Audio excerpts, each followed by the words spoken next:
안녕하세요. 파이팅 공공TV입니다. 오늘은 2026년 드론 무인 멀티콥터 조종 자격 시험 필기 올인원 총정리 영상을 준비했습니다. 시험 전까지 여러 번 반복 시청하신다면 합격에 많은 도움이 되리라 확신합니다. 그럼 드론이 어떻게 생긴 녀석인지 드론의 구조부터 기상현상, 항공기 구조, 그리고 최근 개정된 항공법규까지 시험에 나오는 전체 범위에 걸쳐서 쭉 이어서 살펴볼게요. 그럼 집중하시고 바로 시작합니다.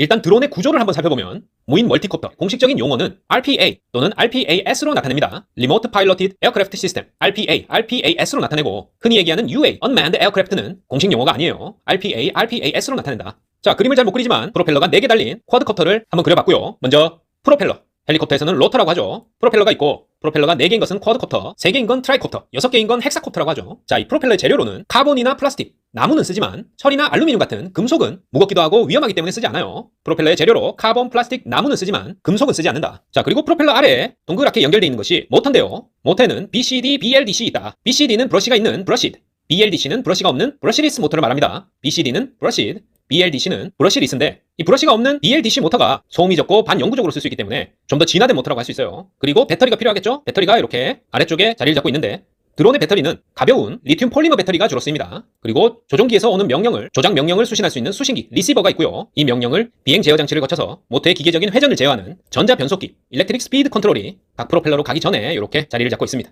그리고 가장 중요한 드론의 뇌라고 할 수 있는 비행 제어 장치 FC, 플라이트 컨트롤러가 수신기와 전자 변속기, ESC 사이에 이렇게 위치하고 있는데 컴퓨터로 치자면 CPU에 해당하겠죠? 중앙 처리 장치 역할을 하는 것이 비행 제어 장치 FC다. 이 FC에는 각종 센서들이 들어가게 돼 있는데 이 센서의 종류와 역할들이 시험에 자주 출제됩니다.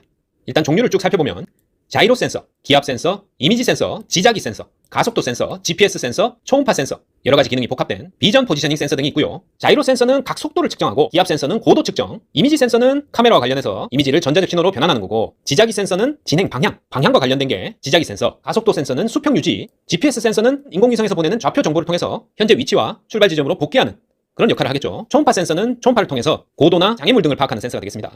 자, 그리고 아까 살펴봤던 BCD, 브러시드 모터와 BLDC, 브러시리스 모터의 차이점을 간단히 살펴보면 브러시가 있는 것은 브러시가 계속 마찰해야 되기 때문에 소모성이다. 값은 싸고 간단한 구조로 되어 있는 게 특징이고, 브러시리스는 브러시에 마찰이 필요 없다. 소음이 적고 반영구적인 반면에 비싸죠. 보통 대형 드론에 많이 쓰이고 별도로 ESC, 전자 변속기가 필요한 게 특징이 되겠습니다.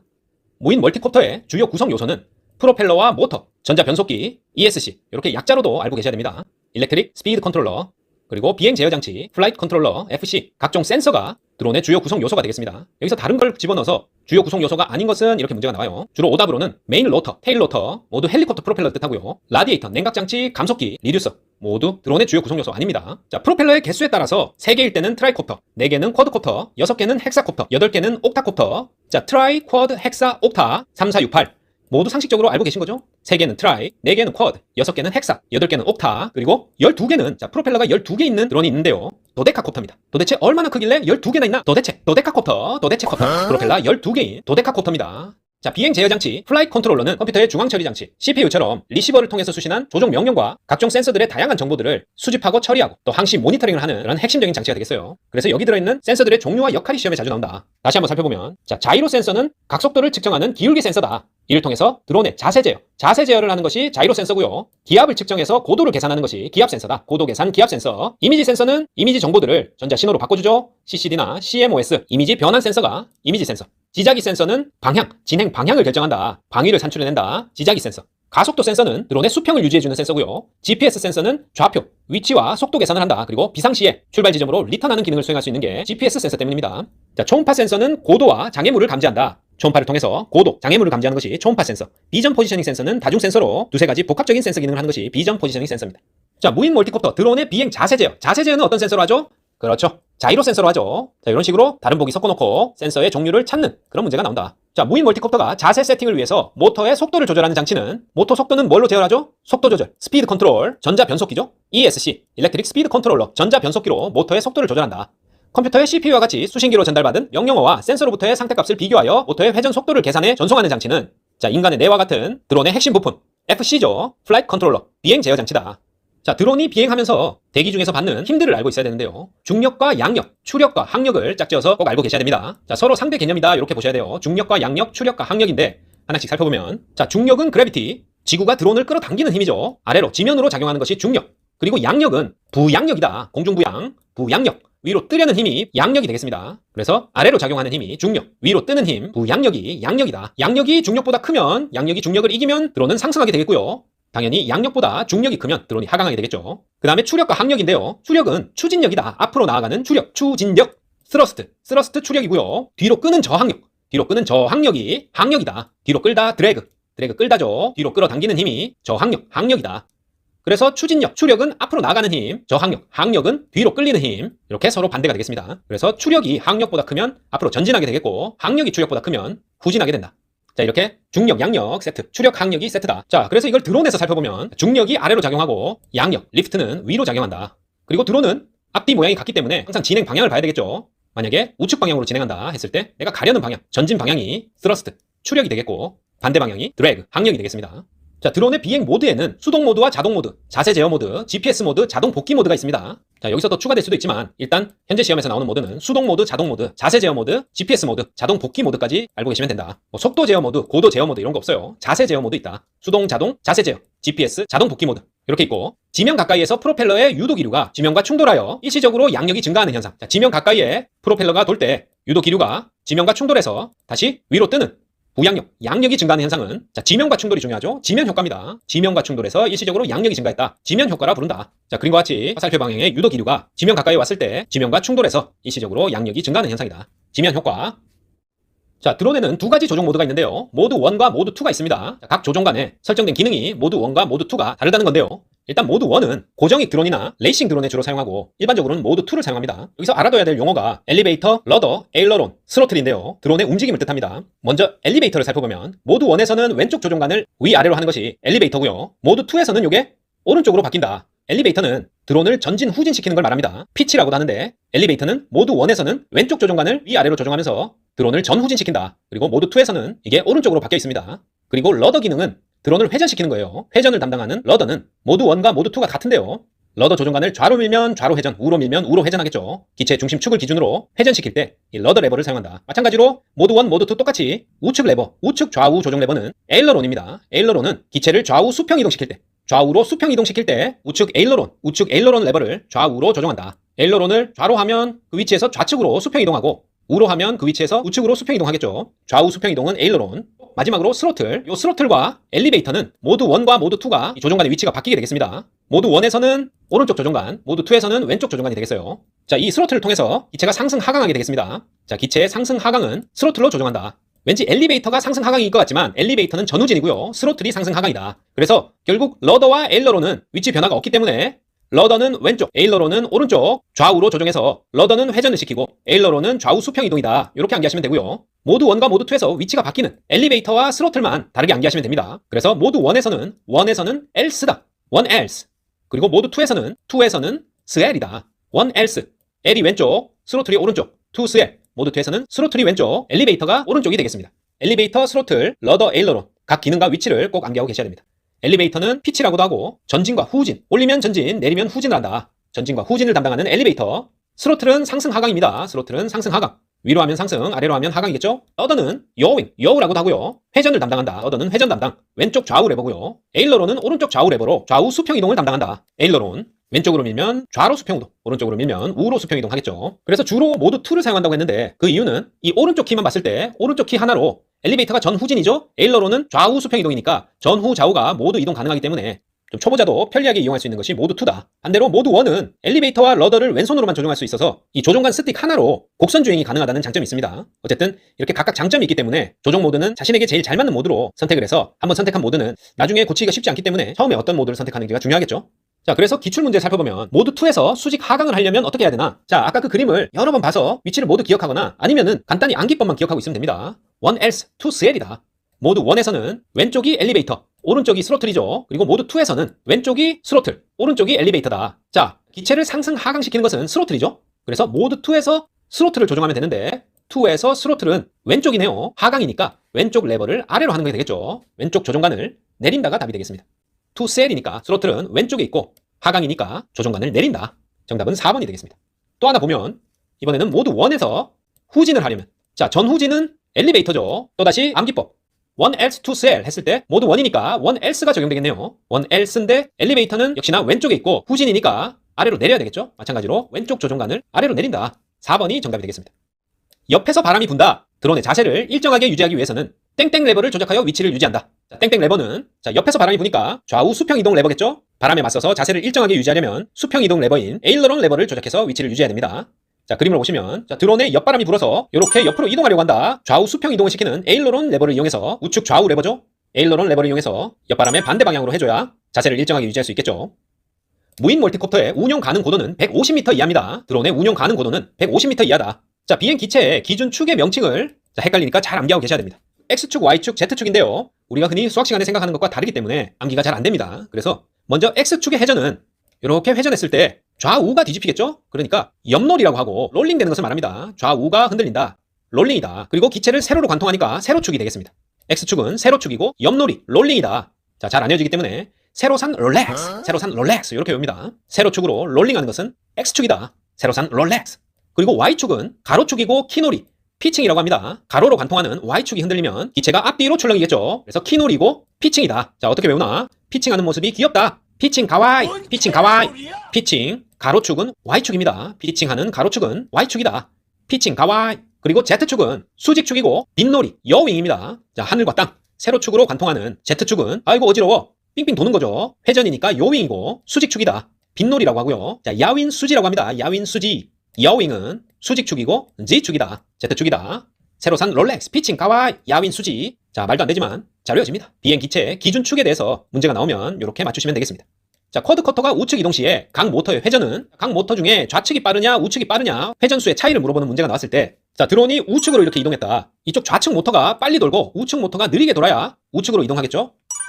반대로 우측 모터가 빨리 돌고 좌측 모터가 느리게 돌면 이렇게 좌측으로 이동하게 되겠습니다. 그래서 움직이려는 방향에 반대쪽 모터가 빨라야 움직이려는 그 방향으로 이동하게 된다. 답을 빠르게 찾으려면 그냥 암기하시면 됩니다. 움직이려는 반대쪽 모터가 더 빨라야 그쪽으로 움직인다. 자, 날개 끝에 윙렛을 설치하는 이유는 유도 항력을 감소시키기 위해서입니다. 자, 요건 실속이라는 걸 알아야 되는데요. 이 실속 현상 때문에 생기는 소용돌이, 이 와류 때문에 유도 항력이 생기는데, 그러면 기체가 추력, 앞으로 나아가려는 추진력이 감소하기 때문에 이 유도 항력은 윙렛을 설치해서 감소시킵니다. 날개 끝에 윙렛을 설치하는 것은 유도 항력 감소를 위해서다. 자, 비행기의 안정성과 조종성은 반비례합니다. 안정성이 높으면 조종성은 떨어지고 조종성이 높으면 안정성은 떨어진다. 비행기의 안정성과 조종성은 반비례한다. 동시에 만족시킨다. 안정성이 증가하면 조종성도 좋아진다. 정비례한다. 다 같은 말이죠? 틀렸습니다. 반비례한다. 자, 항공기의 날개의 실속 현상, 스톨 현상은 날개 각도를 너무 높일 때 공기 흐름이 막히는 현상입니다. 자, 양력이 작용해서 비행기를 띄우는데 이 날개 각도를 높이면은 날개를 위로 들어올리는 양력이 증가하게 됩니다. 그렇게 해서 고도를 높이는데, 그림과 같이 일반적으로는 이 유선형 기체에 양력이 작용할 때 와류가 없지만 비행기 각도를 좀 더 올리게 되면 이 날개 끝에 소용돌이, 이 와류 현상이 나타나게 됩니다. 그러다가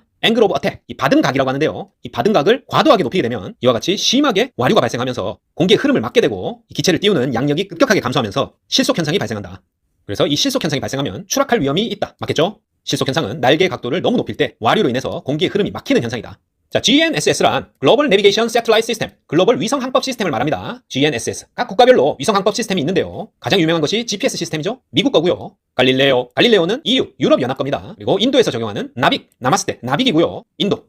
글로나스는 러시아입니다. 글로나스, 러시아고요. 베이도 웨이싱 다오항 시통, 북두 위성 항법 시스템, 중국 거네요. QGSS 일본이고요. 우리나라는 2033년에 예정돼 있네요. 아직은 없는 KPS, 우리나라 시스템입니다. 그래서 나라를 연결시키는 문제가 나오기 때문에 GPS 미국, 갈릴레오 유럽연합, 나마스테 나빅 인도, 글로나스 러시아, 베이도 중국, QGSS 일본, KPS 한국 되겠습니다. 각 국가별로 위성 항법 시스템이 잘못 짝지어진 것은 나빅 인도, 글로나스 러시아, QGS 유럽 아니죠, 일본이죠. GPS 미국. 자, 이런 문제가 나옵니다. 자, 우리가 1기압이라고 하면 여러 가지 압력 단위로 바꿔 부를 수가 있는데요. 자, 다 알고 계셔야 됩니다. 자, ATM, 애트모스피어라고 하죠. 1대기압을 의미하고요. 1기압은 1ATM과 같다. 그 다음에 INHG, 인치 HG로 나타낼 때는 29.92. 천둥의 신 토르로 나타낼 때는 760입니다. 토르는 760. 밀리미터 수운주로 나타낼 때도 760이고요. 헥토파스칼로 나타낼 때는 1013이다. 자, 숫자 단위가 커지죠? 아래쪽으로 갈수록 더 정밀하게 나타낼 수 있습니다. 자, 1기압은 1ATM, 29.92, 인치 HG, 760 토르와 수운주, 1013 헥토파스칼이다.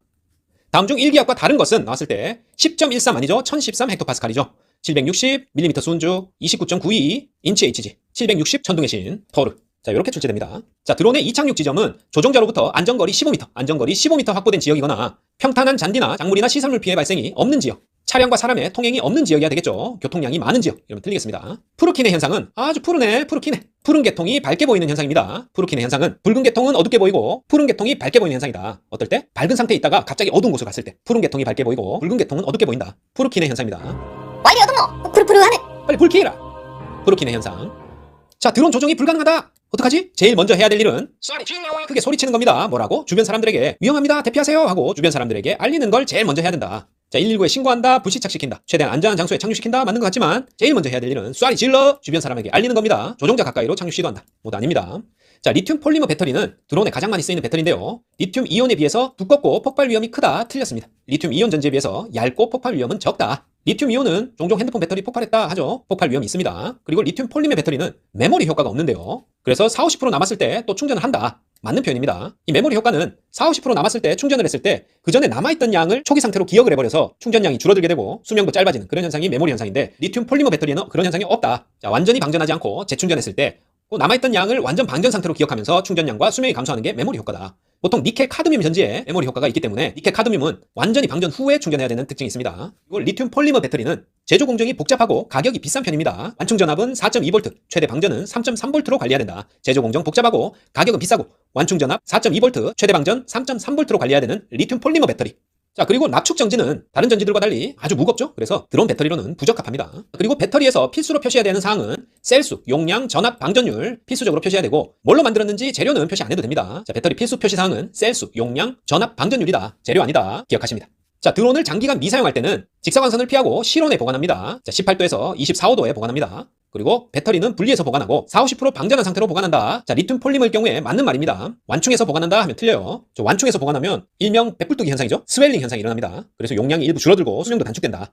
드론 배터리는 40-50% 방전한 상태로 보관합니다. 파손 방지 전용 케이스 보관백을 사용한다. 자, 맞겠죠? 배터리의 약어도 알고 있어야 되겠죠? LiPo가 리튬 폴리머, 가장 많이 쓰이는 리튬 폴리머 배터리고 리튬 이온, 니켈 카드뮴, 니켈 수소 배터리가 되겠어요. 자, 모두 드론용으로 쓰인다. 하지만 니켈 CA, 자, 요런 배터리 없어요. 리튬 폴리머, 리튬 이온, 니켈 카드뮴, 니켈 수소까지가 드론 배터리로 이용되는 배터리가 되겠습니다. 자, 리튬 폴리머 배터리는 셀당 전압 모두 정상으로 맞춘다. 맞습니다. 셀당 전압 모두 정상으로 맞춰야지 전압이 달라도 하나만 정상이면 사용해도 무방하다. 틀렸습니다. 하나만 정상이면 아니고 셀당 전압 모두 정상으로 맞춘다. 뭐를? 리튬 폴리머 배터리 셀당 전압 모두 정상으로 맞춘다. 자, 우리 눈에 빛 수용에 대해서 알아보면 자, 드론의 카메라 때문에 나오는 문제겠죠? 빛광, 광을 수용하는 기관, 광수용이라고 하는데요. 자, 간상체와 추상체가 있습니다. 간상체는 흑백, 간흑, 흑백, 명암을 구별하고요. 추상체는 칼라, 축칼. 추상체는 칼라, 색을 구별합니다. 그래서 간상체는 야간 시에 활성화돼서 흑백의 명암을 구별하는데 망막 주변에 1억 개, 아주 많이 있습니다. 간상 1억 개다. 아주 많다. 자, 파장이 짧은 녹색에 반응을 합니다. 간상체는 파장이 짧은 녹색에 반응하고 추상체는 주간에 밝은 곳에서 반응을 하고요. 망막 중심, 주변이 아니라 망막 중심에 700만 개 있습니다. 자, 소수정의 중심에 있다. 700만 개 추상체고요. 자, 파장이 긴 색상인 빨간색에 반응합니다. 빨주노초 파남보. 적색에서 보라색으로 갈수록 파장이 짧아지죠. 그래서 파장이 긴 빨간색에 반응하는 것이 추상체다. 칼라를 구별하는 주간시 밝은 곳에서의 광수용기입니다. 자, 프로펠러가 1회전 할 때 이동 거리를 앞뒤로 쭉 던졌다. 그런 뜻의 피치라고 합니다. 투수가 피칭을 하죠. 프로펠러가 한 번 돌 때 쭉 이동한 거리를 피치라고 한다. 자, 쉘 모델이라고 있는데요. 자, 조개 껍데기하고는 아무 상관없고요. 발음이 약자를 모았더니 쉘이다. 자, SHELL, 소프트웨어, 하드웨어, environment, 라이브웨어, 센트럴 라이브웨어. 자, 요게 뭐냐면 옛날에 항공사 기장 출신이었던 프랭크 호킨스 박사가 조종사와 항공기와 상호작용하는 그 관계를 연구를 해서 쉘 모델이라는 걸 내놨는데 어떻게 하면 이 항공 분야에서 효율을 극대화하고 생산성을 향상시키느냐. 그러려면 제반 인적 요인들을 최적화해야 된다. 그 요인들이 이 쉘이 되겠고 이를 위계적으로 단계적으로 설명한 모델이 되겠습니다. 그래서 쉘에 들어가는 각 요소가 뭐냐. 뭐 엉뚱한 거 하나 집어넣고 찾아라 이런 문제가 나오겠죠. S는 소프트웨어, 법규나 절차를 말하고 하드웨어는 기계나 장비, environment, 항공기의 내 외부 환경, 뭐 적재물이 될 수도 있겠고 승객이 될 수도 있겠고 외부의 뭐 기상 상태가 될 수도 있겠죠. 그리고 라이브웨어, 조종사가 직간접적으로 만나는 관계자들. 그리고 센트럴 라이브웨어는 조종사를 뜻합니다. 쉘 모델이다. 항공기 운항에 있어서 효율 극대화와 생산성 향상을 위해서 제반 인적 요인들을 최적화하는 모델, 쉘 모델입니다. 자, 비행 전 점검사항, 비행 후 점검사항. 상식적인 내용인데 간단히 알아보고 마치도록 하겠습니다. 비행 전에는 프로펠러가 정상적으로 장착되어 있는지, 파손된 부분은 없는지 확인하고 일기예보 확인, 아주 중요하겠죠. 야간 비행은 금지된다. 배터리 충전 상태 확인하고 임무 장비, 페이로드를 확인하고 센서, 통신 장비, 약재를 살포해야 되면 약재 살포 장치를 확인합니다. 그리고 관제권, 공항 반경 9.3km 비행 제한 공역일 경우에는 비행 승인을 받았는지 확인을 꼭 합니다. 그리고 비행 후 점검사항으로는 임무 장비, 조종기 등의 시스템의 이상 유무를 확인하고 제작사나 운용사의 체크리스트에 따라서 기체의 이상 유무를 확인한다. 자, 모두 한 번만 읽어보시면 다 이해가 되는 그런 사항들입니다. 우리가 강수 현상이라고 하면 눈, 가랑비, 우박, 쌀아기 등 대기 중의 수분이 액체나 고체 형태로 지표면에 떨어지는 것을 말합니다. 눈이나 우박, 쌀아기 등은 대기 중의 수증기가 고체 형태로 변한 거죠. 그리고 가랑비, 소나기, 폭우 등 비로 내릴 때는 수증기가 액체 형태로 지표면에 떨어지는 것이다. 눈, 가랑비, 우박, 쌀아기는 모두 강수 현상의 일종입니다. 하지만 먼지나 자외선, 당연히 강수 현상이 아니겠죠? 수분이 형태가 변해서 지표면에 떨어지는 것이 강수 현상이다. 자, 기출 예문도 다음 중 강수의 성격이 다른 하나는 해가지고 눈, 우박, 쌀아기는 고체고 가랑비만 액체니까 가랑비가 답이 되는 아주 쉬운 형태로 출제가 됩니다. 자, 바람의 근원은 기압차입니다. 바람은 기압이 높은 데서 낮은 데로 불죠? 바람의 근원은 기압차다. 지각변동 고도차 아닙니다. 바람의 근원은 기압차. 태풍은 열대성 저기압입니다. 태풍은 원래 열대성 저기압에서 태풍으로 바뀐 것이고 태풍이 소멸 단계 혹은 소멸이 됐을 때는 다시 열대성 저기압이 됩니다. 그래서 태풍은 열대성 저기압이다. 대기가 포화되어서 수증기가 물방울, 이슬로 변할 때의 온도를 이슬로, 노점 온도라고 합니다. 대기가 포화되어 수증기가 물방울, 이슬로 변할 때의 온도를 이슬, 노자를 써서 노점 온도라고 한다. 드론이 등속, 수평 비행을 하려면 위로 올라가서도 안 되고 아래로 떨어져서도 안 되겠죠. 등속으로 수평 비행을 하려면 대기 중의 힘의 균형은 양력과 중력이 서로 같아야 됩니다. 그래야 수평 비행을 한다. 드론을 상승시키는 양력과 지면으로 끌어당기는 중력이 같아야 수평 비행을 하고 전진하는 추력과 뒤로 끌어당기는 항력도 같아야 등속 비행을 합니다. 그래서 양력과 중력이 같고 추력과 항력도 같아야 등속 수평 비행을 한다. ICAO 국제표준대기 ISA를 기준으로 해서 현재 지상 기온 온도가 30도씨라면 3000피트 상공에서의 기온은 어떻게 계산할까요? 자, 1000피트 올라갈 때마다 2도씩 하강한다고 계산하면 됩니다. 그리고 1km당 6.5도씩 하강한다. 여기서는 피트 단위이기 때문에 3000피트 상공에서는 6도 하강하겠네요. 그래서 현재 지상 기온이 30도라면 3000피트 상공에서는 6도를 뺀 24도가 답이 되겠습니다. 1000피트당 2도 하강한다. 1km당 6.5도 하강한다. 이것만 기억해 주시면 되겠습니다. 그리고 국제표준대기 ISA의 기본 조건은 표준기압 1013.25 헥토파스칼, 해수면상 기온은 15도, 해수면 높이를 0피트, 해수면 높이를 기준으로 했을 때 상승 고도를 측정하게 되겠습니다. 그리고 대기 중 공기는 수증기를 포함하지 않고 있는 건조한 공기를 기준으로 한다. 수증기를 포함한 공기다 하면 틀려요. 표준기압 1013.25 헥토파스칼, 기온은 15도, 높이는 0피트, 건조 공기를 기준으로 한다. 1000피트당 2도 하강, 1km당 6.5도 하강입니다. 자, 대기권 중 전리층. 이 전리층이란 장거리 무선 통신이 가능한 전파가 이동할 수 있는 권역을 말합니다. 이 전리층이 존재하는 대기권은 10권입니다. 대성, 중, 열. 대기권, 성층권, 중간권 10권 중에 가장 높은 10권의 장거리 무선 통신이 가능한 전리층이 존재한다. 자, 그림으로 보시면 가장 아래의 대륙권, 그 위가 성층권, 중간권 10권 순으로 형성되어 있고요. 전파의 이동이 활발한 전리층이 존재하는 곳은 10권입니다. 그리고 기상현상, 기상현상이 활발히 일어나는 대기권은 가장 아래에 있는 대륙권입니다. 그래서 대기권은 대성, 중, 열, 대륙권, 성층권, 중간권 10권 순으로 되어 있다. 자, 드론이 현재 상승 가속도 비행을 하고 있다면, 자, 아까는 수평 등속 비행이었고요. 상승 가속도 비행을 하고 있다면 드론이 받는 힘의 관계는, 자, 상승하니까 양력이 크고 가속도니까 추력이 커야 되겠죠? 자, 상승 비행을 하고 있다. 양력이 중력보다 커야 되고 가속도 비행을 하고 있다. 추력이 항력보다 큰 상황입니다. 그래서 상승 가속도 비행은 중력보다 양력이 크기 때문에 상승 비행을 하고 추력이 항력보다 크기 때문에 가속도 비행을 한다. 그러면 드론은 어디로 날아가죠? 이렇게 대각선으로 날아가겠죠. 상승하면서 가속도니까. 자, 드론이 비행 중에 뇌우, 천둥과 번개를 동반한 뇌우를 만났다. 무조건 우회하거나 회피해야 됩니다. 뇌우를 만났을 때 뇌우 속에서 엔진 출력을 최대로 하여 수평을 유지하려고 노력한다. 자, 아니고요. 전방의 뇌우와 조우시 직선 최단 거리로 신속히 통과한다. 자, 이것도 틀렸습니다. 천둥 번개를 동반한 뇌우를 만났다. 무조건 회피해야 됩니다. 무조건 피하고 본다. 자, 구름의 종류 10개가 있는데요. 상층운, 중층운, 하층운 이렇게 높이 순으로 구분할 수 있고 상층운은 6km 이상에 있는 걸 말합니다. 2만 피트 이상에 있는 상층운에는 권씨가 있습니다. 권씨. 권운, 권적운, 권충운이 있다. 약어로는 CI, CC, CS 맨 위에 있고요. 이 권충운은 달무리와 해무리가 형성되면서 이제 비가 오겠구나 하고 비를 예측할 수 있는, 비를 예고하는 구름입니다. 권층운. 그 다음에 중층에는 고씨가 삽니다. 고적운, 고층운이 있다. 에이스인 고씨 형제. 고적운, 고층운이 있다. 2에서 6km 상공이고요. 6,500에서 2만 피트 사이다. 그리고 하층운은 2km 이하인데요. 6,500피트 이하에 형성돼 있는 하층운에는 층층난 있습니다. 층적운, 층운. 난층운 있다. 여기서 중요한 것은 이 난층운인데요. 난이니까 N이고요. NS로 표현하고 비구름과 폭풍을 몰아치게 하는 구름입니다. 난층운, 하층운이 있고요. 그리고 수직으로 형성되는 수직운에는 적들이 가득하다. 적운과 정난운. 수직운에는 적운과 정난운이 있고 적운은 CU에 있고요. 정난운은 클럽에 있습니다. 12. 이 정난운은 비구름과 폭풍, 우박, 번개를 동반하면서 난층운과 더불어서 대표적으로 비가 오는 구름입니다. 비구름, 폭풍, 우박, 번개를 동반한 정난운을 기억해 주십시오. 12. 자, 그림을 보면서 다시 한번 설명드리면 상층운은 6km, 2만 피트 이상이고요. 권씨가 있다. 권은, 권적운, 권충운. 특히 권충운은 달무리, 해무리가 오면 이제 비가 오겠구나 하고 예상할 수 있는 비를 예고하는 구름이다. 자, 중층에는 고씨 형제, 고적운, 고층운 있고요. A급들이다. AC, AS, 2에서 6km 중층운이고요. 자, 하층운에는 층층난이죠. 층적운, 충운, 난층운, NS 있다. 자, 난층운이 중요한데 비구름과 폭풍을 동반한 난층운이다.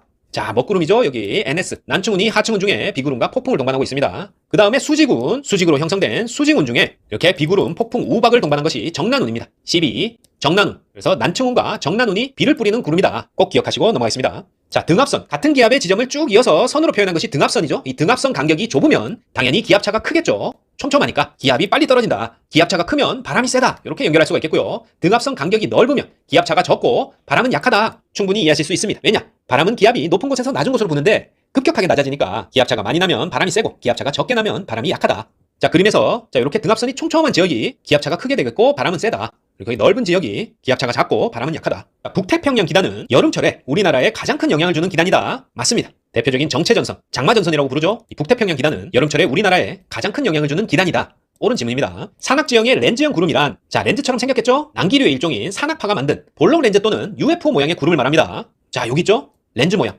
또는 UFO 모양처럼 생겼다고 해서 렌즈형 구름이고요. 산악지형에서 산악파가 만든 구름이다. 렌즈형 구름. 자, 태풍을 부르는 여러 가지 명칭이 있죠? 발생 지역에 따라 뭐라고 부르는지 연결하는 문제가 나옵니다. 자, 태풍이라고 부르는 것은 북태평양 남서부에서 발생했을 때 우리가 태풍이라고 부르고요. 북태평양 동부, 북대서양에서 발생했을 때 허리케인이라고 합니다. 북태평양 동부와 북대서양에서 발생했을 때 허리케인이라고 부른다. 그리고 사이클론은 인도양, 벵골만과 아라비아해에서 발생했을 때 사이클론이라고 하고, 윌리윌리는 호주 인근 남태평양에서 발생한 것을 윌리윌리라고 하는데 2006년부터는 사이클론으로 통합됐다고 합니다. 그리고 미국 내에서 부는 회오리 바람이 토네이도죠. 토네이도. 북태평양 남서부, 주로 동남아 해안에서 발생하면 태풍, 북태평양 동부, 북대서양이다 허리케인, 인도양이다 사이클론, 호주 부근이다 윌리윌리. 2006년부터는 사이클론으로 통합됐다. 자, 우리가 안정된 공기층이라고 하면요, 층운형 구름을 형성합니다. 수평으로 발달하는 층운형 구름을 형성하고, 지속적인 강수가 온다. 대류 발생이 어려워서 오염물질이 정체된다. 자, 안정된 공기층에서 볼 수 있는 특징입니다. 층운형 구름, 지속적인 강수, 대류 발생이 어렵다. 수평으로 발달한다. 오염물질이 정체된다까지 알아주시고요. 창기단이 따뜻한 기단 밑으로 파고들며 밀어내는 전선으로 저군형 구름이 많이 발생하고 좁은 지역에 소나기를 뿌리며 온난 전선에 비해서 이동 속도가 빠른 전선이 뭘까요? 자, 찬 공기가 따뜻한 기단 밑으로 파고든다고 했죠? 요게 키워드입니다. 창기단이 밑으로 파고드는 한랭 전선입니다. 한랭 전선은 창기단이 따뜻한 기단 밑으로 파고들어서 저군형 구름이 많이 발생하고 좁은 지역에 소나기를 뿌리며 온난 전선에 비해서 이동 속도가 빠르다. 한랭 전선입니다. 창기단이 밑으로 한랭 전선이다. 반면에 따뜻한 공기가 찬 공기를 밀면서 타고 올라갈 때, 자, 밀면서 타고 올라가니까 따뜻한 공기가 찬 공기를 밀면서 타고 올라갈 때 만들어지는 기단으로 기울기가 완만하고 전선의 폭이 넓다. 층운형 구름이 많이 발달해서 넓은 지역에 비가 지속적으로 내린다. 이슬비가 내린다. 자, 요게 온난전선입니다. 찬 공기를 밀면서 타고 올라간다. 온난전선이다. 특징은 층운형 구름이 발달하고 비가 지속적으로, 약한 비, 이슬비가 지속적으로 내린다. 온난전선입니다. 자, 차가운 기단과 따뜻한 기단의 세력이 비슷하다. 키워드가 되겠고요. 한 지역에 오래 머무르는 전선이다. 6월 하순부터 7월 하순까지 초여름 장마전선이 그 대표적인 예로, 흐린 날씨가 지속되고 집중호우가 내린다. 바로 정체전선입니다. 차가운 기단과 따뜻한 기단이 세력이 비슷해서 한 지역에 오래 머물면서 우리나라의 초여름 장마전선이 대표적인 예고, 흐린 날씨 지속되고 집중호우가 내린다. 정체전선 잘 아셔야 됩니다. 자, 기출문제로 두 기단이 인접했을 때 상호 간섭 없이 본래 특성을 그대로 지니고 움직임이 거의 없다. 요게 키워드죠. 움직임이 거의 없는 전선의 형태는 정체전선이 되겠습니다. 본래 특성을 그대로 지니고 움직임이 거의 없다. 정체전선입니다. 자, 이번에는 이동이 빠른 한랭전선이 느린 온난전선을 따라잡으면서 추월하는 두 전선이 겹쳐서 생긴 전선이고, 두 기단 중에 하나의 특성만 남긴다. 자, 두 기단 특성이 온전히 보존되는 것은 정체전선이었는데 두 기단 중에 하나의 특성만 남긴다. 한랭전선이 온난전선을 따라잡는다. 추월한다. 폐색전선입니다. 자, 폐색전선의 키워드는 한랭전선이 온난전선을 추월한다. 두 기단 중 하나의 특성만 남는다. 폐색전선입니다. 어떤 물질 1g의 온도를 1도씨 올리는 데 필요한 열량을 비열이라고 하죠. 자, 비열이란 어떤 물질 1g의 온도를 1도씨 올리는 데 필요한 열량을 말합니다. 비열. 반면에 잠열은, 자, 온도 상승은 제외하고 단순히 물질의 상태가 고체에서 액체로 혹은 액체에서 기체로 변할 때 이렇게 물질의 상태를 바꾸는 데 쓰인 열량을 잠열이라고 합니다. 대표적으로 액화열, 기화열이 되겠죠. 잠열은 물질의 상태를 바꾸는 데 쓰인 열량, 비열은 어떤 물질의 온도를 1도씨 올리는 데 필요한 열량을 말합니다. 자, 이류안개라고 하면 따뜻한 공기가 차가운 지면과 수면을 지나면서 아랫부분의 공기가 냉각되어서 응결되어서 발생하는 바다안개를 말합니다. 해무. 자, 사진 많이 봤을 텐데요. 이렇게 바다에서 생성돼서 육지로 이동하기도 하는 해무, 바다안개가 이류안개입니다. 이류안개. 자, 이류안개와 관련된 지문들을 살펴보면 난류와 한류가 접해 있는 곳에서 발생하기 쉽다. 맞죠? 풍속이 4에서 5m/s로 바람이 약간 강할 때 발생하기 쉽습니다. 그리고 해상에서 발생 후 해안으로 흘러와 육지로 침입한다. 맞고요. 대기 속 염분 입자가 응결 핵으로 작용하는 것도 맞습니다. 이류안개. 난류와 한류가 접해 있는 곳에서 발생하기 쉽고 풍속이 4에서 5m/s로 바람이 약간 강할 때 발생하기 쉽다. 자, 해상에서 발생 후 해안으로 흘러와 육지로 침입하며 대기 속 염분 입자가 응결 핵으로 작용하는 바다안개, 해무, 이류안개입니다. 자, 드론 조종에서 세로축, X축을 중심으로 옆놀이, 롤링 모멘트를 주기 위해서 필요한 조종면, 조종법은, 자, 세로축, 롤링 나오면 암기했던 거 하나 기억나실 텐데요. 세로산 롤렉스, 세로축이면 롤링이다. X축이다. 자, 이런 롤렉스 모멘트를 주기 위해서 필요한 조종법에 대한 질문인데요. 마찬가지로 가로축, Y축을 중심으로 키놀이, 피칭 모멘트를 주기 위한 조종법, 또 수지축, Z축을 중심으로 빗놀이, 여윙 모멘트를 주기 위한 조종법, 자, 각 축을 중심으로 옆놀이, 키놀이, 빗놀이, 롤링, 피칭, 여윙 모멘트를 주기 위해서 우리 조종법 4가지 배웠죠? 엘리베이터, 스로틀, 러더, 에일러론 4가지 중에 옆놀이, 롤링은 수평 이동이니까 에일러론, 키놀이, 피칭은 투수가 공을 앞뒤로 쭉 던지는 거 연상하면 된다고 그랬죠. 앞뒤 전후 조정, 엘리베이터. 그리고 요윙은 회전이죠. 빙빙 도는 요윙은 좌우 회전이다. 회전은 러더로 조정하죠. 자, 요렇게 롤링이냐, 피칭이냐, 요윙이냐만 보고 롤링은 좌우 이동이니까 에일러론, 그리고 피칭은 전후니까 엘리베이터, 요윙은 회전이니까 러더다. 이렇게 연결시키면 되겠습니다. 수평 이동은 에일러론, 전후지는 엘리베이터, 회전은 러더다. 자, 조정 모드에서 한번 살펴보시면 모드 1, 1S, 모드 1에서는 엘리베이터와 스로틀 순서로, 모드 2에서는 2SL, 왼쪽부터 스로틀과 엘리베이터 순서로 돼 있다고 했죠. 자, 엘리베이터는 전 후진을 담당하고 스로틀은 상승 하강, 러더는 회전 담당이라고 했어요. 러더는 요윙, 회전 담당이다.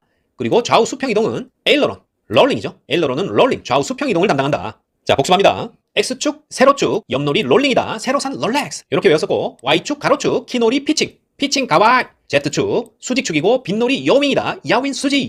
자, 축의 이동을 살펴보시면 요 X축이 이동한다. 진행 방향에서 좌우로 이동하는 거죠. 롤링이다. 그리고 Y축이 이동한다. 비행체를 기준으로는 전후진이 되겠습니다. 피칭이다. 그리고 기체를 관통하는 Z축이 회전한다. 요윙이 되겠고, 요윙의 움직임은 좌우 회전을 하는 러더가 담당하겠습니다. 자, 활강바람이라고 하면 산풍보다 훨씬 강하다. 비슷하지만 훨씬 강하고 차갑고 밀도가 높은 바람이 중력에 의해서 산 아래로 활강하듯 흘러내려가는 그런 바람이 되겠습니다. 산 꼭대기에서 활강하듯 내려가는 활강바람인데, 자, 활강이란 말은 보기 안 들어갈 거예요. 산풍보다 훨씬 강하다. 중력에 의해서 산 아래로 흘러가는 바람, 아래로 흘러가는 바람이다. 활강바람입니다. 자, 건조 대기 중에 산소의 부피 비율은 21%입니다. 건조 대기 중에 산소의 부피 비율은 21%. 지구의 자전으로 생기는 코리올리 힘, 코리올리라는 물리학자가 발견한 전향력이라고 있는데요. 극지방에서는 최대고 적도지방에서는 최소가 된다. 자, 코리올리의 힘, 전향력은 우리가 여기 중심에서 북쪽 혹은 남쪽으로 출발할 때 intended path, 우리가 가려고 의도한 방향은 이렇게 수직 방향인데 실제로 가게 되는 actual path는 이렇게 오른쪽으로 휘게 됩니다. 이 지구의 자전 때문에 그렇다. 이렇게 만드는 힘이 코리올리의 힘, 전향력이라는 거예요. 남극을 향해 비행하면 반대가 되겠죠? 우리는 이렇게 똑바로 가려고 했는데 실제로 가게 되는 비행 경로는 왼쪽으로 휘어지게 된다. 뭐 때문에 그렇다? 코리올리의 힘, 지구의 자전 때문에 발생하는 전향력, 코리올리의 힘 때문에 그렇다. 원래 전향력은 회전 좌표계에서 운동하는 질점에 대하여 나타나는 겉보기 힘이다. 이렇게 돼 있는데요. 자, 그렇게 말하면 너무 어렵고 우리가 알아야 될 것은 코리올리의 힘, 전향력은 극지방에서 최대고 적도에서는 최소다. 요걸 기억하고 계셔야 됩니다. 극대적소, 극대적소입니다. 전향력은 극대적소다. 자, 일반적으로 출력, 동력의 단위를 알고 있어야 되는데요. 1HP, 홀스파워죠? 1마력이라고 하면 76kg 힘 m/s가 되겠습니다. 말 한 마리가 1초 동안 1m 높이로 들어올리는 힘, 영국 마력이라고 하고 0.746kW, 641kcal와 똑같은 크기다. 그 다음에 국제적으로 통용되는 1PS, PS 마력이죠. 75kg 힘 m/s, 0.735kW고요. 632kcal/h다. 그래서 홀스파워가 PS보다 1 큽니다. 1HP는 76, 1PS는 75kg 힘 m/s다. 영국 마력, 국제 마력, 요 네모로 된 거는 꼭 알아두시고요. 자, 착빙, 아이싱이란 슈퍼쿨링 물방울, 과냉각된 물방울 말합니다. 이 슈퍼쿨링 물방울이 드론과 충돌해서 기체의 피막을 형성, 안전비행의 위의 요소로 작용하는데요. 과냉각됐다는 말은 0도 이하에서도 액체인 상태의 물방울 말합니다. 그래서 착빙이 되면 양력과 추력, 뜨는 힘과 앞으로 가려는 추력이 감소한다. 무게와 항력과 유도 항력 와류로 인해서 발생하는 실속 속도도 증가하게 되겠죠. 양력, 추력은 감소하고 무게, 항력, 실속 속도는 증가한다. 뭐 때문에? 착빙 때문에. 자, 이런 착빙의 종류에는 구조 착빙, 서리 착빙, 유도 착빙이 있습니다. 구서유, 구조 착빙, 서리 착빙, 유도 착빙이 있다. 다시 이 구조 착빙은 맑은 착빙, 거친 착빙, 혼합 착빙으로 나뉘는데요. 다음 중 착빙의 종류가 아닌 것은 이렇게 나옵니다. 그래서 여기 있는 착빙 종류 말고 다른 게 나온다. 그러면 구별해낼 수 있으셔야 돼요. 구조 착빙에는 맑은 착빙, 거친 착빙, 혼합 착빙이 있는데 쌀아기 착빙, 이슬 착빙 이런 거 없습니다. 서리 착빙은 있다. 자, 일단 거친 착빙은 영하 15도 이하에서 발생하고요. 급속도로 얼어붙어서 불투명하다. 우윳빛깔 거친 착빙. 그 다음에 맑은 착빙은 0도에서 10도 사이에 발생하고 느린 속도로 형성된다. 투명하다. 맑은 착빙이고요. 혼합 착빙은 서리 착빙과 맑은 착빙이 혼합된 형태다. 밀도가 높은 혼합 착빙입니다. 서리 착빙과 맑은 착빙이 혼합됐다. 혼합 착빙. 그 다음에 서리 착빙은 활주로에 비행기니까 주기계죠. 주차가 아니라 주기 중에 항공기에 잘 발생하는 착빙으로 위험도는 낮다. 서리 착빙입니다. 자, 드론의 비행 전 조종 테스트는 기체와 30m 떨어져서 레인지 모드로 테스트합니다. 자, 조종 영역이 어디까지인지 확인하는 영역 모드 테스트, 레인지 모드 테스트를 기체와 30m 떨어져서 비행 전에 조종기 테스트를 한다. 태풍의 세력이 약해져서 소멸 직전 혹은 소멸되면은 다시 열대성 저기압으로 변한다고 했죠. 태풍 자체가 사실 열대성 저기압입니다. 그래서 태풍의 세력이 약해져서 소멸 직전 혹은 소멸되면 다시 열대성 저기압으로 변한다. 기체 외부 점검 시 서리, 프로스트를 발견했다면 서리는 날개 양력 감소를 유발하므로 반드시 제거해야 됩니다. 맞는 보기가 되겠습니다. 초경량 비행장치의 비행계획 승인 신청 시에 포함되는 요소는 조종자와 비행장치 그리고 비행 경로가 되겠습니다. 조종자의 비행 경력, 비행장치의 종류 및 형식, 그리고 비행 경로 및 고도는 비행계획 신청 시 반드시 포함돼야 되고 동승자의 자격 소지 여부는 포함되지 않는다. 누가 비행하며 무엇을 어떤 경로로 비행할지에 대해서 승인을 신청해야 되고 누구와 같이 탈 건지는 보고하지 않아도 되겠죠. 초경량 비행장치의 종류에는 패러글라이딩, 기구류, 인력 활공기, 낙하산류, 동력 비행장치, 무인 비행장치, 해전익 비행장치 있습니다. 그래서 폐기 활락 동무회다. 폐기 있게 활락지 먹는 동무들, 폐기 활락 동무회가 초경량 비행장치의 종류에 속하게 되겠습니다. 패러글라이딩 패러글라이딩, 기구류, 인력 활공기, 낙하산류, 동력 비행장치, 무인 비행장치, 회전익 비행장치가 초경량 비행장치에 속하겠고, 비행선 그리고 그냥 활공기는 항공기의 종류에는 해당하지만 초경량 비행장치에 속하지 않는 것은 했을 때는 비행선이나 활공기를 택해야 된다. 자, 항공기의 동체를 구성하는 구조의 종류에는 모노코크 구조, 세미 모노코크 구조, 트러스 구조 이렇게 있는데요. 먼저 모노코크 구조는 그림과 같이 뼈대 없이 스킨, 외피와 정형제, 벌크헤드로 이루어져 공간이 넓은 게 특징이 되겠고, 이 스킨, 외피가 두껍습니다. 그리고 세미 모노코크 구조는 자, 하중의 일부만 외피가 담당하고 나머지는 스트링어, 이렇게 가로선이 있죠? 이 뼈대를 이루는 스트링어가 담당한다. 대부분의 항공기, 고가의 항공기나 대형 항공기를 포함해서 대부분의 항공기가 여기에 포함되겠고, 트러스 구조보다는 모노코크와 트러스의 중간이니까 좀 더 복잡한 형태를 띠겠죠? 마지막으로 뼈대를 이루는 트러스만으로 되어 있는 트러스 구조는 트러스 뼈대에 얇은 외피를 입히고 하중은 이 뼈대가 모두 담당하겠습니다. 내부 공간이 좁고 유선형으로 제작하는데 불리한 구조를 띠고 있다. 자, 모노코크 구조는 뼈대 없이 스킨, 외피가 두껍게 이루어져 있어 하중을 지탱하게 되겠고 넓은 공간이 특징이다. 세미 모노코크 구조는 일부를 외피가 담당하고 나머지 하중은 스트링어, 뼈대가 담당한다. 대부분의 항공기가 세미 모노코크 구조고 트러스 구조보다는 복잡하다. 트러스 구조는 뼈대가 모든 하중을 담당하고 얇은 외피다. 내부 공간이 좁고 유선형 제작에는 불리한 구조가 트러스 구조가 되겠습니다. 자, 풍속에 대한 문제. 바람을 느끼고 나뭇잎이 흔들리기 시작할 때의 풍속이 얼마인가? 이런 문제는 1.6에서 3.3m/s 찾으셔야 됩니다. 바람을 느끼고 나뭇잎이 흔들리기 시작한다. 1.6에서 3.3m/s다. 그리고 나뭇가지와 나뭇잎이 무단히 쉬지 않고 흔들리고 얇은 깃발이 휘날릴 때의 풍속이다. 3.4에서 5.4m/s가 되겠습니다. 자, 바람을 느끼고 나뭇잎이 흔들리기 시작한다. 1.6에서 3.3. 그거보다 좀 더 세게 나뭇가지 나뭇잎이 쉼없이 흔들리고 얇은 깃발이 휘날릴 때 풍속은 3.4에서 5.4다. 자, 벡터량에 해당되지 않는 것은 자, 벡터는 방향을 가진 거죠. 방향과 크기를 가진 물리량입니다. 그래서 속도, 가속도, 양력 또는 충격량이나 전기장, 자기장의 세기 등은 이 벡터량이 되겠어요. 방향과 크기를 모두 가지니까 속도, 가속도, 양력, 힘이나 충격량, 전기장, 자기장 이런 것들은 벡터량이고 이 질량은 방향이 없죠. 크기만 가지고 있다. 그래서 벡터량에 해당되지 않는 것은 이 질량입니다. 자, 유체 흐름과 관련된 이 베르누이의 정리에 대해서 시험에 자주 나옵니다. 자, 깊이 있게는 몰라도 딱 두 가지 사실만 정리를 하고 가셔야 되는데요. 유체의 속도가 빠를수록 압력은 감소하고 유체의 속도가 느릴수록 압력은 증가한다. 이렇게 유선형으로 생겼을 때 왼쪽으로 진행을 한다면 위쪽 부분이 훨씬 빠르게 되겠습니다. 그래서 아래쪽 부분에 공기의 흐름보다 위쪽이 더 빠르기 때문에 속력이 빠른 공기, 즉 유체의 속도가 빠른 위쪽이 압력이 낮은 상태가 되고 공기의 속도가 느린 아래쪽이 높은 압력을 띠게 된다. 그래서 양력이 작용하는 방향은 압력이 높은 곳에서 낮은 곳으로, 압력이 높은 아래쪽에서 압력이 낮은 위쪽으로 작용하기 때문에 기체가 위로 이렇게 뜨게 되겠죠. 그래서 양력이 작용하는 이 원리를 설명하고 있는 것이 베르누이의 정리가 되겠습니다. 유체의 속도가 빠를수록 압력은 감소하고 유체의 속도가 느릴수록 압력은 증가한다. 유체의 속도와 압력은 반비례한다는 것을 꼭 기억해 주시기 바랍니다. 자, 두 번째는 이 정압과 동압, 그것을 합한 전압이라는 용어가 자주 출제됩니다. 자, 정압은 정지한 압력이다. 유체의 흐름 속에 한 점에서의 압력을 정압이라고 합니다. 흔히 대기압이 여기에 속하겠고, 동압은 속도압을 뜻합니다. 움직일 동이니까 속도를 가진 유체의 압력이 동압이 되겠습니다. 그래서 정압과 동압의 합이 토탈 프레셔, 전체 압력, 전압이 되겠습니다. 정압 더하기 동압은 전압이다. 정동전입니다. 정동전. 이 속도압, 동압은 2분의 로 V 제곱으로 나타내기도 하는데요. 로는 밀도, V는 속도니까 둘 다 분자에 가 있죠? 모두 비례하게 되겠습니다. 분모에 있는 것은 반비례한다. 분자 쪽에 있는 것은 서로 비례한다. 자, 이렇게만 이해해 주시고 속도압, 동압은 밀도에 비례하고 속도의 제곱에 비례한다. 요거까지 알아두시면 좋겠습니다. 그리고 자주 나오는 지문이 유체의 흐름에서 어떤 지점에서든 전압, 토탈 프레셔는 항상 일정하다. 자, 정압, 동압, 전압 중에 항상 일정한 것은 무엇인가? 이렇게 문제가 나옵니다. 자, 정압과 동압은 달라질 수 있어도 둘을 합친 전압은 항상 일정하다. 요걸 꼭 기억해 주십니다. 토탈 프레셔는 항상 일정하다. 자, 마지막으로 베르누이의 정리에서 전압, 토탈 프레셔가 일정하다고 그랬죠. 그렇다면 이 유체 속도가 증가하면 이 정압이 어떻게 되는가? 이런 문제가 나옵니다. 자, 전압은 항상 일정하니까 속도압 공식에서 속도가 증가하면 이 동압, 속도압이 제곱으로 증가하겠고, 이 동압이 증가하면 전압은 일정하니까 이 정압은 상대적으로 감소해야 되겠죠. 유체 속도가 증가하면 정압은 감소한다가 답이 되겠습니다. 그래서 결국 여기 나와 있는 이런 사실들은 꼭 기억을 하고 계셔야 이런 문제들을 풀 수 있다. 베르누이의 정리에서 속도와 압력은 반비례 관계, 속도가 빠를수록 압력은 감소하고 유체 속도가 느릴수록 압력은 증가한다. 그리고 정압과 동압의 합이 토탈 프레셔, 전압이다. 그리고 유체의 흐름에서 어떤 지점에서든 이 전압은 항상 일정하기 때문에 유체의 속도가 증가하거나 밀도가 증가하면 이 정압은 감소하게 되겠습니다. 자, 외력은 외부로부터 항공기에 작용하는 힘인데요. 대표적으로 항력, 양력, 중력이 있겠죠. 하지만 압축력은 외력이 아닙니다. 다음 중 항공기에 작용하는 외력이 아닌 것은 했을 때 항력, 양력, 중력은 맞고 압축력은 아니다. 비행 중에 속도를 2배 올리면 양력과 항력은 모두 4배 증가합니다. 왜냐? 양력과 항력은 속도의 제곱에 비례하기 때문입니다. 자, 동압도 마찬가지였죠. 동압, 속도압도 밀도에 비례하고 속도의 제곱에 비례한다. 마찬가지로 항력과 양력도 속도의 제곱에 비례합니다. 비행 중 속도를 2배 올리면 양력과 항력은 2의 제곱, 모두 4배 증가한다. 자, 헬기 조종에서 특징적인 것 두 가지를 알아야 되는데요. 헬기 조종 시 수직으로 상승 하강시키는 것은 동시 피치 레버, 콜렉티브 레버입니다. 헬기 조종 시에 수직 상승 하강 레버는 동시 피치 레버, 콜렉티브 레버다. 그래서 콜렉티브 레버, 동시 피치 레버를 들어 올리면 주 회전 날개의 모든 블레이드의 피치각이 증가하면서 수직으로 상승하게 되겠고, 레버를 내리면 반대로 하강하게 되겠죠. 그리고 헬기 조종 시에 전후진, 좌우 비행을 하는 것은 사이클릭 레버, 주기 피치 레버입니다. 수직 상승 하강은 동시 피치 레버, 전후진, 좌우 비행은 주기 피치 레버, 사이클릭 레버다. 그래서 주기 피치 레버, 사이클릭 레버로 주 회전 날개의 회전면을 전면으로 기울이면 앞으로 전진하게 되겠습니다.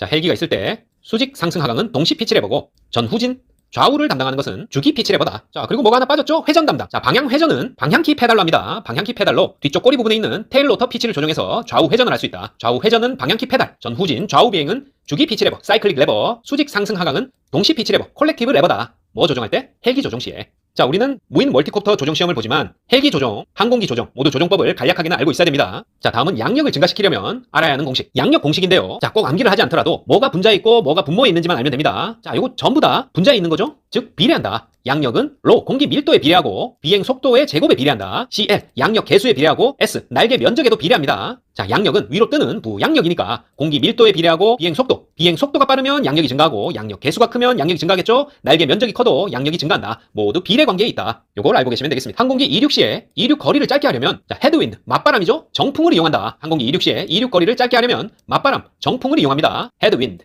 이륙 거리 짧게 하려면 헤드윈드 이용한다. 그 밖에 엔진 추력을 증가시키고 항공기 무게를 줄이고 고양력 장치, 플랩, 슬랫 등의 고양력 장치를 사용한다. 자, 모두 이륙거리 짧게 하기 위한 올바른 방법 맞고요. 압력 항력, 마찰 항력, 조파 항력, 간섭 항력, 형상 항력 등 항공기의 입장에서 이렇게 양력과 관계없는 항력을 유해 항력이라고 합니다. 패러사이트 드래그, 기생충이라는 뜻인데 기생충 양력? 자, 어쨌든 항공기 입장에서 유해한 양력이다. 그런 뜻으로 유해 항력이라고 한다. 자, 유해 항력이 아닌 것은 이렇게 나와요. 그래서 압력 항력, 마찰 항력, 조파 항력, 간섭 항력, 형상 항력 등은 기생충 항력, 유해 항력이다. 하지만 양력과 직접적인 연관이 있는 유도 항력은 유해 항력이 아니겠죠? 유도 항력은 유해 항력 아니다. 알아두십니다. 자, 가스터빈 엔진의 구성품은 압축기, 연소실, 터빈으로 구성되어 있습니다. 자, 그림과 같이 컴프레션, 압축기, 컨버스천, 연소실이 되겠고요. 마지막으로 이 압축가스의 폭발로 열 에너지를 운동 에너지로 바꾸는 터빈이 설치되어 있습니다. 자, 흡입 공기를 압축시키는 압축기, 이 압축 공기를 연료와 잘 섞어서 폭발을 일으키는 연소실, 그리고 터빈으로 구성되어 있는 것이 바로 가스 터빈 엔진입니다. 가스 터빈의 구성은 아비언터다. 아비언터, 압축기, 연소실, 터빈입니다. 자, 초경량 비행장치의 범위에는 동력 비행장치, 회전익 비행장치, 동력 패러글라이더가 들어가는데 자, 중량 제한을 꼭 알고 있어야 됩니다. 동력 비행장치, 회전익 비행장치, 동력 패러글라이딩은 1인승이어야 되고 연료를 제외했을 때 자체 중량이 115kg 이하여야 됩니다. 뭐가? 동력 비행장치, 회전익 비행장치, 동력 패러글라이딩. 자, 그리고 무인 비행장치 중에 무인 비행기, 무인 헬리콥터, 무인 멀티콥터의 경우에는 자체 중량이 12kg 초과, 최대 이륙 중량이 25kg 이하일 경우 안전성 인증은 받지 않아도 되고 자체 중량이 150kg 이하, 최대 이륙 중량이 25kg 초과일 경우에는 안전성 인증까지 받아야 됩니다. 자, 그래서 무인 비행기, 무인 헬리콥터, 무인 멀티콥터의 경우 150kg 초과다. 그랬을 때는 초경량 비행장치의 범위에 들어가지 않습니다. 그리고 무인 비행선의 경우에 자체 중량이 12kg 초과, 180kg 이하이고 길이가 7m 초과, 20m 이하여야 됩니다. 그래서 180kg 초과다 했을 때 이 무인 비행선도 초경량 비행장치의 범위를 벗어나게 되겠습니다. 그래서 요 중량을 각 종류별로 꼭 기억하고 계셔야 됩니다. 동력 비행장치, 회전익 비행장치, 동력 패러글라이더의 경우 자체 중량이 115kg 이하다. 그리고 무인 비행기, 무인 헬리콥터, 무인 멀티콥터다 150kg 이하고 무인 비행선은 180kg 이하입니다. 자, 항공법에는 항공안전법, 항공사업법, 공항시설법 이렇게 세 가지가 있습니다. 먼저 항공안전법에는 항공기 등록, 초경량 비행장치를 포함해서 항공기 등록과 기술 기준, 항공종사자, 교통안전 내용이 포함되겠고요. 항공사업법에는 운송, 정비, 취급, 대여, 초경량 비행장치의 사용과 레저 스포츠, 사업과 관련된 거죠. 항공사업법에서 규정하고 있습니다. 공항시설법에는 공항과 비행장 개발, 관리, 운영과 안전 항행과 관련된 내용을 포함하고 있다. 그래서 다음 중 항공안전법에 포함되지 않는 내용은 했을 때 항공기 등록이나 기술 기준, 항공종사자, 교통안전 내용은 항공안전법이 맞지만 운송이나 정비, 레저 스포츠, 공항 안전 같은 경우에는 항공안전법에 포함되지 않겠죠. 자, 가스터빈 엔진의 윤활유는 유동성은 낮고 점도지수는 커야 됩니다. 이 점도지수는 온도에 의해서 이 끈적끈적한 정도, 이 점도가 얼마나 변하지 않고 안정적이냐 하는 것을 나타내는데요. 그래서 점도지수가 클수록 온도 변화에 따른 점도의 변화가 적다는 얘기입니다. 그만큼 안정적이라는 얘기다. 그래서 가스터빈 엔진의 윤활유는 안정적이어야 되겠죠. 점도지수는 커야 된다. 유동성은 낮고 점도지수가 커야 됩니다. 자, 아까 봤던 속도와 동압은 밀도에 비례했고 속도에는 제곱에 비례했죠. 다시 한번 보면 속도와 동압의 공식은 2분의 로브의 제곱이니까 로 밀도에는 비례하고 속도의 제곱에 비례한다. 자, 속도와 동압 공식 자, 꼭 외워두시기 바랍니다. 자, 항공기가 이륙하는 거리는 지상에서 달리는 거리, 활주 거리와 자, 살짝 뜨기 시작할 때 전이 된 거리, 트랜지션 디스턴스, 전이 거리와 클라임 디스턴스, 상승 거리 요 세 가지로 나눠져 있어요. 이륙 거리는 지상 활주 거리 더하기 전이 거리 더하기 상승 거리다. 이륙 거리는 활주 거리와 전이 거리, 상승 거리의 합이 되겠습니다. 자, 이 속도압, 동압을 이용하는 것은 대기 속도계입니다. 대기 속도계가 동압을 이용하고 고도계와 승강계는 대기압 같은 정압, 어느 한 지점에서의 압력, 정압을 이용한다. 하지만 선의 경사계, 선회를 할 때 경사도를 측정하는 선의 경사계는 동압과 정압에 영향을 받지 않습니다. 대기 속도계는 동압, 고도계, 승강계는 정압을 이용하지만 선의 경사계는 동압, 정압에 영향받지 않는다. 다음 중 착빙, 착빙의 종류가 아닌 것은 자, 수빙, 우빙, 서리. 자, 지난 시간에 다 했던 건데요. 말이 바꿔서 나옵니다. 자, 이슬이 착빙이 아니고 수빙, 우빙, 서리는 모두 착빙입니다. 수빙은 거친 착빙을 말하고 우빙은 맑은 착빙을 말합니다. 자, 수빙, 우빙이라고 나와도 거친 착빙, 맑은 착빙. 자, 이렇게 바꿔서 이해해야 됩니다. 수빙, 우빙, 서리는 착빙이다. 이슬은 아니다. 자, 사고 보고를 거짓으로 하면 30만 원 과태료입니다. 사고 보고를 거짓으로 하면 혹은 미보고하면 30만 원 과태료다. 자, 항공기가 선회할 때 선회 반지름, 선회 반경을 최소로 하려면 비행 속도는 최소, 경사각, 선회각은 최대로 해야 됩니다. 자, 비행기가 선회를 하게 될 때 속도가 빠를수록 원심력이 많이 작용하겠죠? 그래서 속도는 최소로 해야 되고 선회 경사각은 비행기가 기울어진 각도니까 날개를 더 많이 기울일수록 선회 반경, 선회 반지름을 최소로 할 수 있다. 자, 항공기에서 이 고정되어 있는 날개를 제외하고 우리가 비행기를 타보면 이렇게 움직일 수 있는 날개 장치들이 있죠. 이런 장치들을 통해서 조종할 수 있는 항공역학적 표면을 조종면이라고 합니다. 말이 좀 어려운데 조종할 수 있는 표면이다. Flight Control Surface라고 합니다. 이 조종면은 주조종면과 부조종면으로 나뉘는데요. 주조종면을 1차 조종면이라고 하고 부조종면을 2차 조종면이라고 합니다. 그래서 주조종면이냐 아니면 부조종면이냐 이렇게 구분할 수 있어야 되고 각 조종면의 기능을 또 알고 계셔야 됩니다. 자, 첫 시간에 했던 드론의 조종면과 약간 다르기 때문에 항공기의 조종면을 물어본다. 그러면 여기에 맞춰서 답을 찾으셔야 됩니다. 먼저 주조종면, 1차 조종면으로 보조익, 에일러론과 승강키, 엘리베이터, 방향키, 러더가 있습니다. 자, 에일러론, 보조익은 자 여기 날개 끝부분에 있죠? 도움 날개라고도 하고 에일러론, 세로축, 옆놀이, 롤링을 담당한다. 그리고 승강키, 엘리베이터는 자 드론과 좀 다른 부분이죠. 드론에서는 엘리베이터가 전후진이었는데 자 일반적으로 항공기에서는 상승 하강을 담당합니다. 가로축, 자 여기서 이렇게죠. 가로축, 회전한다, 상승 하강이 되겠죠. 자 날개를 옆으로 이은 가로축이 돈다. 항공기의 상승 하강을 조종하게 되겠습니다. 자 엘리베이터의 위치는 요 꼬리 날개에 있습니다. 꼬리 날개. 그리고 방향키, 러더는 요 부분인데요. 방향키, 러더를 조종해서 이 수직축의 회전을 도모하게 되겠고 좌우 회전을 담당하게 되겠습니다. 자, 보조익 에일러론은 세로산 롤렉스, 그리고 방향키 러더는 여윈 수지가 되겠고 여윙이 되겠죠. 수직축이고 좌우 회전이다. 그리고 승강키인 엘리베이터로 피칭을 조종하게 되겠습니다. 피칭 가와이, 가로축, Y축을 조종하게 되겠고 상승 하강을 담당하게 되겠습니다. 그리고 부조종면, 2차 조종면에는 고항력 장치, 고항력 장치, 조종력 경감 장치가 있습니다. 그래서 구체적으로는 고항력 장치에는 플랩, 슬랩, 슬롯이 있고요. 고항력 장치에는 양날개 중심 쪽에 플라이트 스포일러가 있다. 고항력 장치고 조종력 경감 장치로는 뒤쪽 끝부분에 밸런스 탭을 가지고 있습니다. 균형 탭이 있다. 그래서 주조종면이냐 부조종면이냐 정도는 꼭 파악하고 넘어가시기 바랍니다. 자, 비행 시에 상방각, 처등각이라고 하면 가로 안정성을 향상시키기 위한 목적으로 두는 것입니다. 처등각, 상방각은 가로 안정성을 향상시키기 위한 목적이다. 마수 증가, 피칭 모멘트, 실속 방지 아니고요. 상방각, 처등각은 가로 안정성 향상 목적이다. 자, 항공기를 정면에서 봤을 때 양 날개가 약간 위로 솟아있죠? 자, 수평을 기준으로 약간 위로 떠있는 각도, 요게 상방각, 처등각입니다. 가로 안정성 향상에 목적이 있다. 자, 도살핀, 도살핀은 방향 안정성을 위해서 설치합니다. 그림과 같이 도살이라고 하면 상어의 윗지는 놈이 띠딘 띠딘 아이고 무서워 물고기들 도살하러 오죠. 도살핀. 자, 항공기에도 요 꼬리 중간에 이렇게 솟아있는 도살핀이 있는데요. 도살핀을 두는 이유는 방향 안정성을 위해서입니다. 도살핀, 수직 꼬리 날개 앞쪽에 도살핀을 설치하는 이유는 방향 안정성을 위해서다. 일단 수직 꼬리 날개가 이 방향 안정성에 1차적으로 영향을 주는 게 맞고요. 도살핀은 무슨 용도로 설치하냐 했을 때 이 역시 방향 안정성을 위해서 설치한다. 그렇게 답하면 되겠습니다.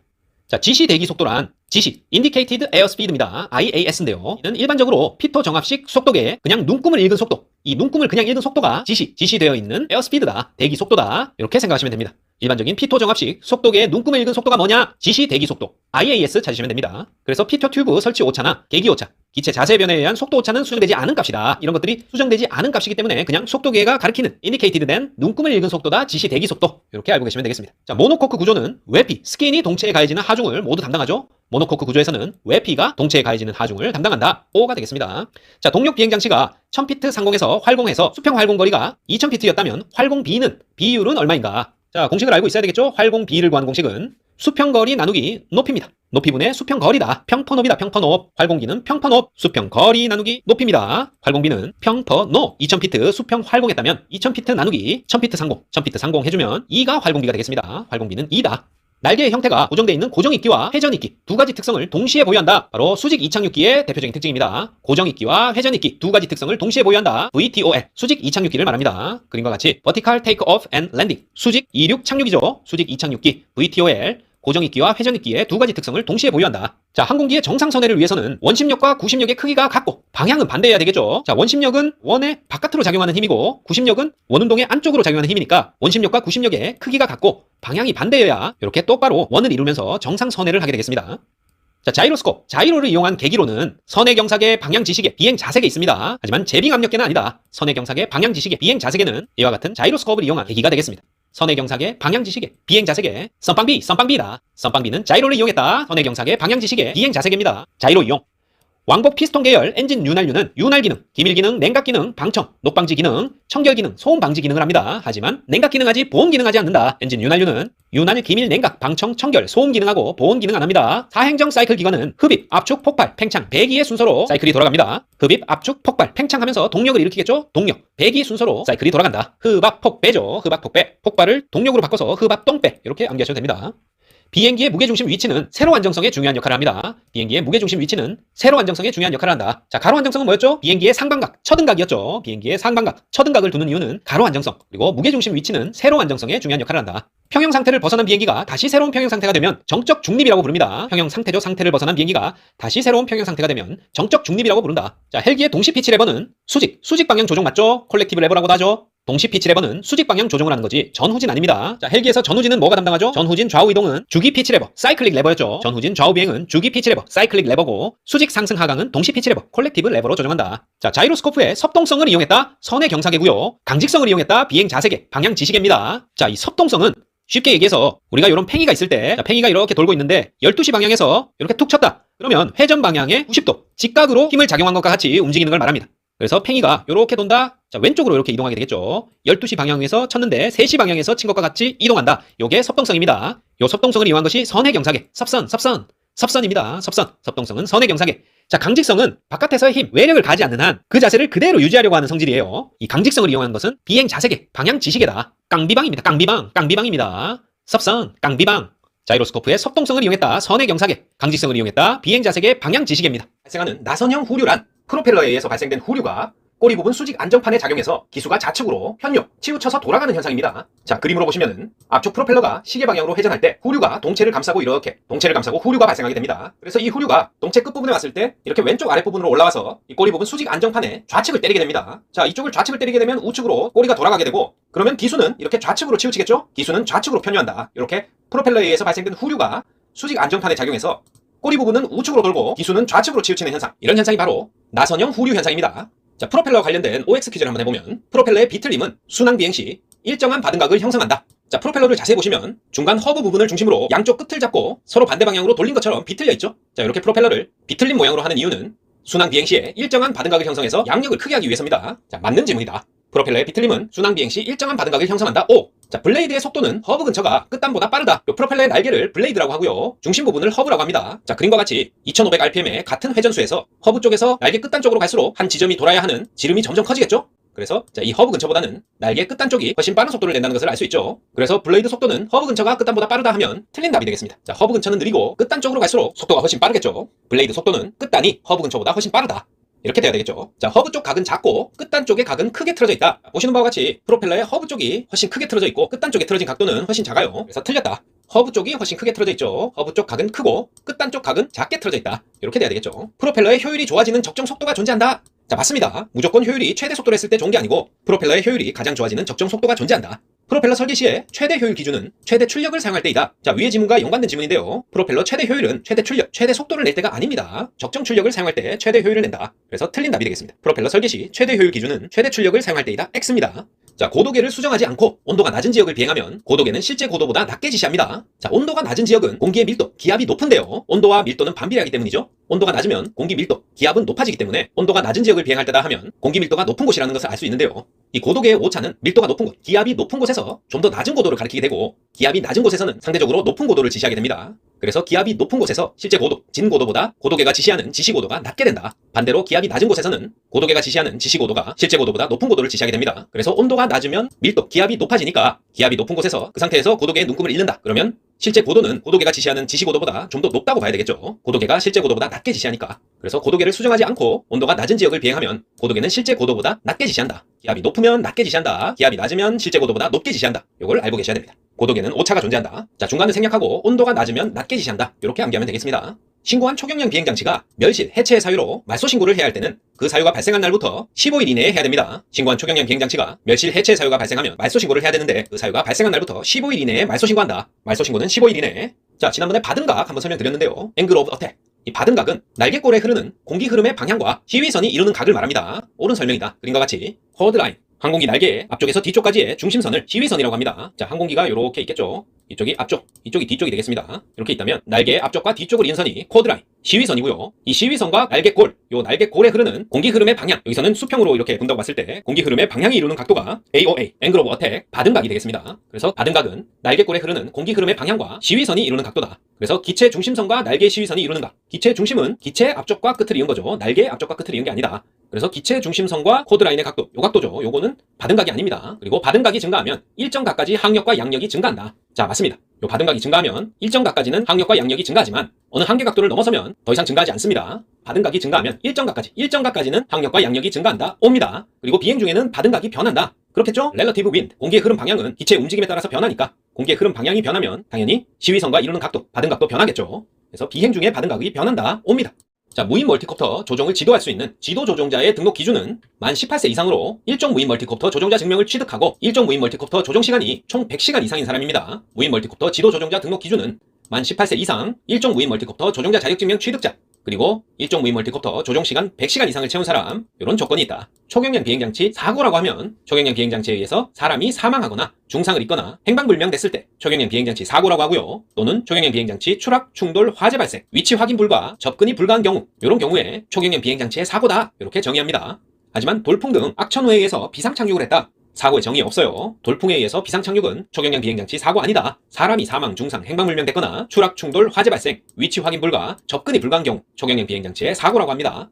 현재 국내 항공안전법의 기본이 되는 국제협약은 국제민간항공협약입니다. 국제민간항공협약이 국내 항공안전법 기본이 되는 국제협약이다. 초경량 비행장치의 사용사업의 범위는 사진 촬영, 측량, 탐사, 비료나 농약 살포, 조종 교육이 초경량 비행장치의 사용사업 범위에 속하게 되겠습니다. 그리고 그 밖에 다음에 해당하지 않는 업무의 경우 사용사업 범위에 들어가는데요. 국민의 생명, 재산 등 공공안전에 위해를 일으키거나 국방보안 등 관련 업무로 국가안보에 위협이 되는 업무가 아니면 초경량 비행장치 사용사업 범위에 들어간다. 당연하겠죠. 공공안전에 위해를 일으키거나 국가안보에 위협이 되는 업무일 경우에는 사용사업 범위에 들어가지 않습니다. 사진 촬영, 측량 탐사, 비료, 농약 살포, 조종 교육, 그 밖에 공공안전에 위해를 일으키거나 국가안보에 위협이 되지 않는 업무의 경우 사용사업 범위에 들어간다. 자, 우리나라 지방항공청은 총 3군데 있습니다. 서울지방항공청, 부산지방항공청, 제주지방항공청이 있다. 대구지방항공청, 전주지방항공청 없습니다. 서울, 부산, 제주다. 초경량 비행장치 소유자 및 이를 사용하여 비행하는 사람 등 항공조종자가 업무를 정상적으로 수행할 수 없는 혈중 알코올 농도는 0.02%입니다. 일반적으로 음주운전은 0.03%지만 초경량 비행장치는 0.02% 이상이다. 더 엄격하죠? 초경량 비행장치 사용 사업의 사업계획서 포함사항은 사업 목적 및 범위, 안전대책, 자본금 들어가고요. 대표자 성명 및 사업소 명칭, 소재지, 종사자 인력 개요, 그리고 사업 개시 예정일 들어갑니다. 사업 개시 예정일이지 사업 등록 예정일 아니다. 사업계획서의 포함사항은 사업 목적 및 범위, 안전대책, 자본금, 대표자 성명, 사업소 명칭, 소재지, 종사자 인력 개요, 사업 개시 예정일입니다. 자, 한 번만 읽어보면 알겠죠? 사업 등록 예정일 아니다. 항공사업법에서 규정한 국제항공사업자란 국토부 장관으로부터 국내 국제항공운송사업 면허를 받은 자입니다. 허가 아니고 신고 아니고 면허입니다. 뭐가? 국제항공사업자, 국제항공사업자는 제일 까다롭습니다. 국토부 장관으로부터 국내 국제항공운송사업 면허를 받은 자만 할 수 있다. 자, 항공기 대여업자와 초경량 비행장치 사용사업자는 국토부 장관에게 항공기 대여업이나 초경량 비행장치 사용사업을 등록한 자면 됩니다. 꼭 면허를 득해야 하는 거 아니다. 항공 대여업자와 초경량 비행장치 사용사업자는 항공기 대여업, 초경량 비행장치 사용사업을 등록하면 된다. 등록. 자, 그리고 상업서류 송달업자란 국토부 장관에게 상업서류 송달업을 그냥 신고만 한 자입니다. 신고만 하면 할 수 있다. 상업서류 송달업자는 신고만 하면 된다. 상업신고입니다. 상업서류 신고, 시오. 국제항공사업자는 면허, 항공기 대여업, 초경량 비행장치 사용사업자는 등록, 상업서류 송달업자는 신고다. 초경량 비행장치 소유한 사람은 누구에게 신고하는가? 누굴까요? 초경량 비행장치를 소유한 사람이 신고사항 변경이 있을 때 누구한테 신고하는가? 신고사항 변경, 그리고 신고번호의 발급. 자, 모두 한국교통안전공단 이사장에게 합니다. 초경량 비행장치 소유 신고, 신고사항 변경, 신고번호 발급 모두 교통안전공단 이사장이 한다.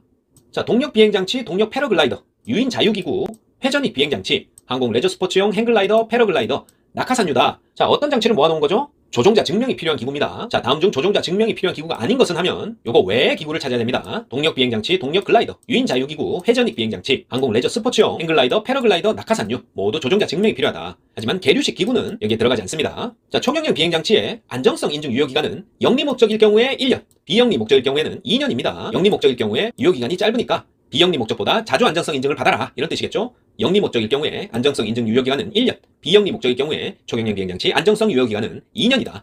초경량 비행장치의 조종자 전문교육기관은 사무실, 강의실 각각 1개 이상, 이착륙시설, 훈련용 비행장치 1대 이상의 기준이 있습니다. 사무실 1개 이상, 강의실 1개 이상, 이착륙시설과 훈련용 비행장치 2대 아니고 1대 이상이다. 초경량 비행장치 조종자 전문교육기관의 지정 기준 중에 무인 비행장치의 경우 아까 했었죠? 조종교육교관, 지도 조종자의 조종 경력 시간은 100시간입니다. 일반적으로는 200시간이지만 무인 비행장치의 경우에는 조종교육교관, 지도조종자의 경우 100시간의 조종경력시간이 필요하다. 하지만 조종교육교관이 아니라 실기평가 조종자, 전문교관인데요. 이 전문교관, 실기를 평가할 수 있는 조종자의 경우에는 150시간의 조종경력시간이 필요합니다. 일반적으로 300시간인데 무인 비행장치이기 때문에 150시간이다. 초경량 비행장치 전문교육기관의 무인 비행장치의 경우 조종교육교관, 지도조종자의 경우에는 조종시간 100시간, 실기평가 조종자, 전문교관의 경우에는 150시간의 조종경력 시간이 필요하다. 초경량 비행장치 조종자 전문교육기관 지정을 위해서는 한국교통안전공단에 다음과 같은 서류를 제출해야 되는데요. 전문교관의 현황, 교육시설 장비 현황, 교육훈련 계획과 교육훈련 규정. 자, 다 이해되죠? 이런 서류가 필요하다. 하지만 교육과정별 비용은 명시할 필요가 없습니다. 전문교관 현황, 교육시설 장비 현황, 교육훈련 계획 및 훈련과 관련된 서류는 제출해야 되지만 비용과 관련된 서류는 제출할 필요 없다. 초경량 비행장치의 안전성 평가 시험 비행의 허가 신청 시에 첨부해야 할 서류는 해당 초경량 비행장치의 소개서와 사진, 조종 절차와 안전 유지를 위한 정비 방법을 명시한 서류, 설계 도면과 일치하는지, 기술 기준을 충족하는지 입증하는 서류, 성능 시험 결과를 확인할 수 있는 서류, 시험 비행 계획서까지 이러한 서류들을 첨부해서 안정성 평가 시험 비행 허가를 신청합니다. 소개서, 사진, 정비 방법 명시 서류, 설계 도면 일치, 기술 기준 충족 입증 서류, 성능 시험 결과 서류, 시험 비행 계획서까지. 하지만 항공 사업 매뉴얼, 항공 안전 매뉴얼 이런 거 필요하지 않아요. 항공시설법에서 규정하는 항행안전시설은 항공정보통신시설, 항공등화, 항행안전무선시설이 있습니다. 하지만 비행장시설은 항공시설법에서 규정하는 항행안전시설 아니다. 항공정보통신시설, 항공등화, 항해안전무선시설이 항공시설법에서 규정하는 항행안전시설입니다. 비행장시설 아니다. 자, 초경량 비행장치 비행승인 신청서에는 신청인과 비행장치, 비행계획, 조종자와 동승자 정보가 필요한데요. 먼저 신청인의 성명, 생년월일, 주소, 연락처, 조종자의 생명, 성년월일, 주소, 연락처, 그리고 자격 번호 또는 비행 경력이 필요합니다. 동승자 역시 성명, 생년월일, 주소 필요하다. 하지만 동승자의 자격 소지 여부는 불문합니다. 자격 소지를 해야 동승할 수 있는 거 아니죠. 동승자의 자격 소지 여부는 필요 없다. 그리고 비행 장치에 있어서는 종류와 형식, 용도, 소유자, 신고번호, 안전성 인증 번호가 필요하고요. 비행 계획은 언제 비행할 건데, 기간은 언제로 할 건데, 최대 6개월간 기간을 정할 수 있고요. 비행 구역과 고도, 경로, 그리고 비행 목적과 방식, 보험과 관련된 사항을 비행 승인 신청서에 꼭 기재해야 된다. 자, 드론 법상으로 드론은 조종자가 탑승한 상태로 항행할 수 있는 비행체다. X죠. 드론이라고 하면 무인 멀티콥터, 무인입니다. 조종자가 탑승하지 아니한 상태로 항행할 수 있는 비행체가 되겠죠. 드론 법상의 드론은 국토교통부 0으로 정하는 기준을 충족하는 장치로 항공안전법 2조 3호와 6호에 따른 무인 비행장치를 말합니다. 원격과 자율, 자동 등의 국토교통부 0으로 정하는 방식에 따라 항행하는 비행체를 드론이라고 한다. 자, 항공안전법 2조 3호와 6호입니다. 이것도 기억해 주시고. 비행 제한 공역에서 비행 시에 비행 승인은 지방항공청장으로부터 받습니다. 비행 제한 공역에서 비행 승인은 지방항공청장으로부터 받는다. O입니다. 자, 관제 공역의 등급이 있는데요. 이 관제 공역 등급 중에 다른 건 몰라도 A등급은 알아야 됩니다. A등급은 모든 항공기가 이 계기 비행을 해야 된다는 겁니다. 이 계기 비행은 조종자가 눈으로 직접 보고하는 시계 비행과 달리 이 항공기의 계기 장치들이 조종자의 감각과 손발, 심지어 두뇌 판단까지로 기계가 자동으로 그 역할을 대신하는 걸 말해요. 자, A에서 E등급까지 관제 공역 등급 중에 A등급은 모든 항공기가 계기 비행을 해야 된다. 자, 안전성 인증에는 초도 인증, 정기 인증, 수시 인증, 재인증 있습니다. 초, 정, 수, 재 있다. 초도 인증, 정기 인증, 수시 인증, 재인증 있는데 최초로 실시하는 것이 초도 인증. 유효일 만료가 도래했다. 정기 인증 받고요. 대수리 대개조 후에 인증받는 게 수시 인증입니다. 수시 인증 중요합니다. 대수리 대개조 후에 인증받는 걸 수시 인증이라고 한다. 그리고 기술 기준에 부적합 판정 시 정비 후에 다시 받는 것이 재인증입니다. 최초로 실시 초도 인증, 유효일 만료 도래했다. 정기 인증, 대수리 대개조 수시 인증, 기술 기준 부적합 재인증입니다. 자, 비행 공역을 구분하면 관제 공역이 있고요. 비관제 공역이 있고 통제 공역, 주의 공역이 있다. 각각의 특징을 살펴보면 관제 공역은 관제권, 관제구, 비행장 교통구역으로 나뉘고요. 일반적인 관제가 시행되는 공역이고 비관제 공역은 조언구역, 정보구역이 있습니다. 자, 이 통제공역이 중요한데요. 통제공역의 종류에는 비행금지구역, 비행제한구역, 초경량 비행장치, 비행제한구역 이렇게 세 개로 나눠져 있다. 비행금지구역, 제한구역이 있는데 초경량 비행장치는 비행제한구역이 따로 나눠져 있다. 통제공역에는 비행금지, 비행제한, 초경량 비행장치, 비행제한, 제한구역이 있다.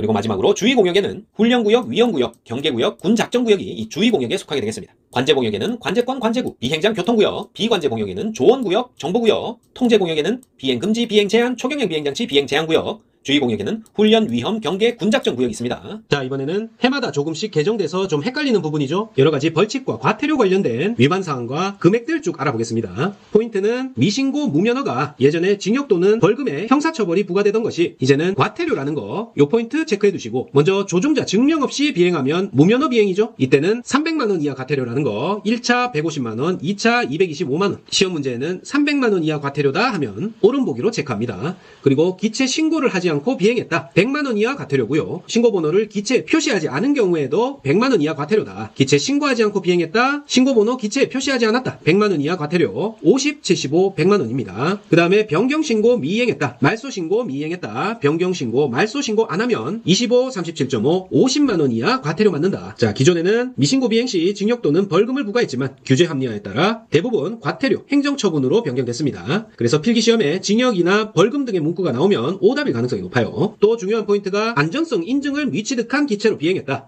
이때는 500만 원 이하 벌금입니다. 일종 기체처럼 안전성 인증받고 비행해야 하는 장치를 인증 없이 비행했을 때는 처벌이 훨씬 무겁다. 500만 원 이하 벌금. 그 다음에 비행 승인 없이 금지구역 등을 비행했다. 이때는 300만 원 이하 과태료예요. 자, 앞에서 무면허 비행하고 똑같죠? 조종자 증명 없이 비행했다. 비행 승인 없이 비행했다. 300만 원 이하 과태료. 그 다음에 자격증이나 승인서를 미소지하고 비행했다 했을 때는 100만 원 이하 과태료입니다. 자, 반면에 여전히 형사처벌 대상인 건 아주 수위가 높은 심각한 위반 사항이겠죠. 음주 비행을 했다. 음주 측정 거부를 했다 했을 때는 3년 3천, 3년 이하 징역 또는 3천만 원 이하 벌금이고요. 영리 목적으로 미등록하고 사업했다 이랬을 때는 1년 이하 징역, 1천만 원 이하 벌금. 원입니다. 음주 비행 측정 거부는 3.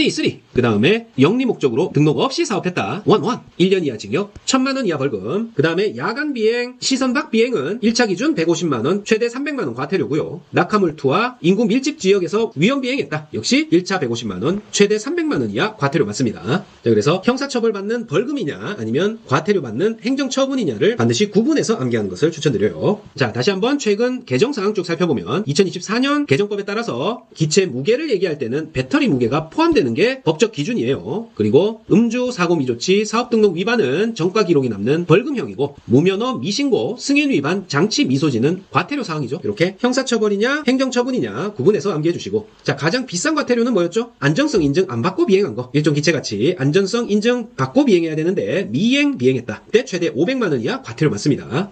그 다음에 우리가 기체를 신고할 때 누구한테 신고해야 되느냐? 국토부 장관이냐? 한국교통안전공단 이사장이냐? 했을 때는 한국교통안전공단 이사장에게 초경량 비행장치를 소유했을 때, 기체 중량 250g 초과 드론을 소유했을 때 기체 정보나 식별 정보, 소유자 정보를 신고해야 되는 주체는 한국교통안전공단 이사장에게 신고하지, 지방항공청장이다, 경찰서장이다, 시도지사다, 국토부 장관이다 아닙니다. 국토부 장관으로부터 업무 위탁을 받은 한국교통안전공단 이사장에게 신고한다. 자, 그리고 지난 영상에서 댓글로 질문을 한 분이 계신데요. 초경량 비행장치에 속하는 것에 인력 활공기가 포함되는 게 맞나요? 확인 좀 부탁합니다. 이렇게 질문이 있었는데 결론부터 말씀드리면 인력 활공기는 파라글라이더나 행글라이더 등을 말해요. 따라서 초경량 비행장치에 포함되는 것이 맞습니다. 항공안전법 시행규칙 제5조를 확인하실 때 명칭이 동력 비행장치 외 비행장치 이렇게 하위 항목에 요 인력 활공기가 포함되기 때문에 혼동이 생기실 수 있는데, 인력 활공기, 패러글라이더, 행글라이더 이런 것들은 초경량 비행장치에 속한다. 이렇게 알아두시고요. 배터리 얘기는 아까도 했지만 모든 무게 기준에 배터리 포함이라는 거 다시 한번 강조합니다. 그래서 일종 기체 판단 시 배터리 무게를 뺀 무게로 계산하면 법규 위반이 됩니다. 자, 그리고 최근에 기후변화가 잦기 때문에 기상현상에 대한 문제 비중이 대폭 높아졌어요. 그래서 항공 기상과 관련해서 추가로 나올 수 있는 내용들 조금 더 살펴보겠습니다.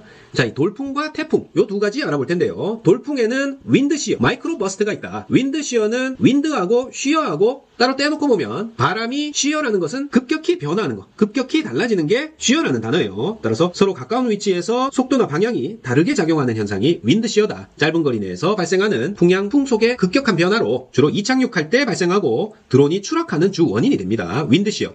그 다음에 마이크로버스트는 4km 이내 국지적인 지역에 강력한 하강 기류를 말하는데요. 이 마이크로버스트가 이착륙 시에 뒤에서 불어오는 배풍으로 급변하면 양력이 상실돼서 추락 위험이 커져요. 그래서 윈드시어와 마이크로버스트, 급격한 풍향, 풍속 변화는 윈드시어, 4km 이내 좁은 지역에서 발생하는 강력한 하강 기류를 마이크로버스트라고 한다. 그 다음에 아이싱, 착빙은 알죠? 0도씨 부근에서 수분이 기체에 얼어붙어서 무게가 증가하고 양력 감소를 유발한다. 이렇게 나오면 착빙, 아이싱 찾아주시고요. 자, 태풍 관련해서는 중심 최대 풍속이 17m/s 이상인 열대저기압이 태풍이죠. 태풍의 정의는 중심 최대 풍속 17m/s 이상인 열대저기압이다. 태풍에서 가장 위험한 구역은 진행 방향의 오른쪽, 진행 방향의 오른쪽이 위험 반원이고요. 태풍의 풍속에 더해서 이동 속도까지 더해져서 피해가 극대화하는 구역이 진행 방향의 오른쪽 위험 반원이다. 따라서 일종 기체라도 초속 14m/s 이상 시에는 비행을 금지합니다. 강풍주의보 기준인 초속 14m/s, 초속 14m/s 강풍주의보가 발령됐다. 비행을 즉시 중단한다. 당연히 비행 전에는 반드시 항공기상청 및 드론 플라이 앱을 통해서 실시간 고도별 풍속을 확인하는 게 필수입니다. 자, 다음에 배터리 화재 예방 및 보관법인데요. 요건 2026년도에 가이드라인이 나와서 쭉 소개해보면 충전 및 보관할 때 리튬 폴리머 배터리 기준으로 적정 보관 전압은 셀당 3.8V에서 3.8에서 3.85V예요. 장기 보관할 때는 요 스토리지 모드에 3.8에서